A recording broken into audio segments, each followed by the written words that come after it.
तो हेलो दोस्तों, कैसे हैं आप सब। आज मैं कोई रैंडम वीडियो नहीं बनाऊंगा।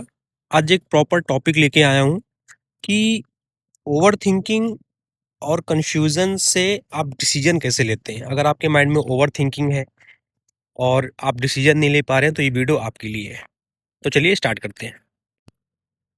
अगर आप किसी डिसीजन को लेके बार बार सोचते रहते हो और फिर कुछ भी स्टार्ट नहीं कर पाते तो आप अकेले नहीं हो। आज मैं मोटिवेशन नहीं दूंगा, बल्कि ओवर थिंकिंग और कंफ्यूजन से डिसीजन लेने का प्रैक्टिकल तरीका बताऊंगा।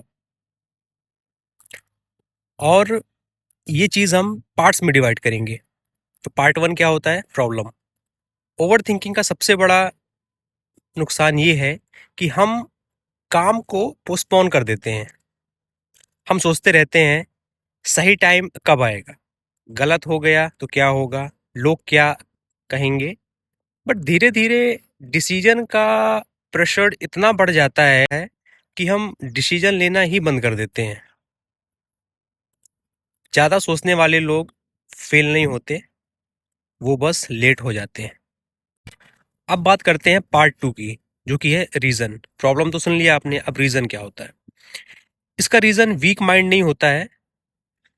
ह्यूमन ब्रेन का काम हमेशा हमें सेफ रखना होता है। जब भी नया डिसीजन आता है, दिमाग पहले रिस्क ढूंढता है, सॉल्यूशन बाद में। इसलिए ओवर थिंकिंग होती है और कंफ्यूजन बढ़ता है। सो ब्रेन क्लियरिटी एक्शन के बाद देता है, पहले नहीं। सो अब पार्ट थ्री में आते हैं, जो कि है प्रैक्टिकल सॉल्यूशन।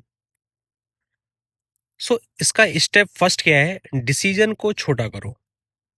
बड़ा डिसीजन दिमाग को डरा देता है, इसलिए डिसीजन को इतना छोटा करो कि दिमाग मना ही ना कर पाए।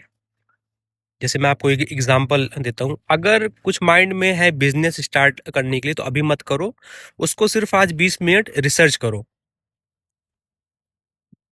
स्टेप नंबर टू, जब डिसीजन ओपन रहते हैं ना, तो ओवर थिंकिंग चलती रहती है माइंड में।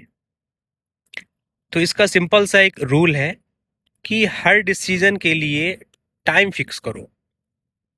जरूरी है भाई, एक टाइम फिक्स रहेगा तो माइंड एक लाइन पे चलेगा।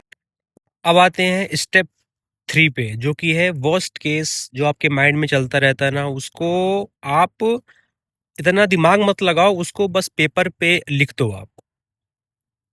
जो डर लिख लिया जाता है ना, वो आधा खत्म हो जाता है भाई। इसलिए कॉपी पेपर उठाओ और उस पे लिखो, वो जरूरी है भाई। तो पार्ट फोर है डेली प्रैक्टिस।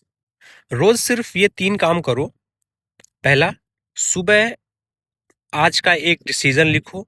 दूसरा, दिन में उसे छोटा एक्शन लो। तीसरा है, रात को क्या सीखा है उस चीज को आप लिखो। बिकॉज ओवर थिंकिंग का इलाज रूटीन में होता है, मोटिवेशन में नहीं। सो लाइफ परफेक्ट डिसीजन से नहीं, टाइमली डिसीजन से बनती है। अगर आप वेट कर रहे हो कि कंफ्यूजन खुद खत्म हो जाएगा, तो वो नहीं होगा। क्योंकि कंफ्यूजन एक्शन से ही भागता है। इस वीडियो से एक बात याद रखना कि ओवर थिंकिंग प्रॉब्लम नहीं, प्रोसेस की कमी है। प्रोसेस लाओ, क्लियरिटी खुद आएगी। सो अगर आप डेली क्लियरिटी बिल्ड करना चाहते हो तो चैनल को फॉलो करो, सब्सक्राइब करो, कमेंट्स करो। मिलते हैं कल। Thank you.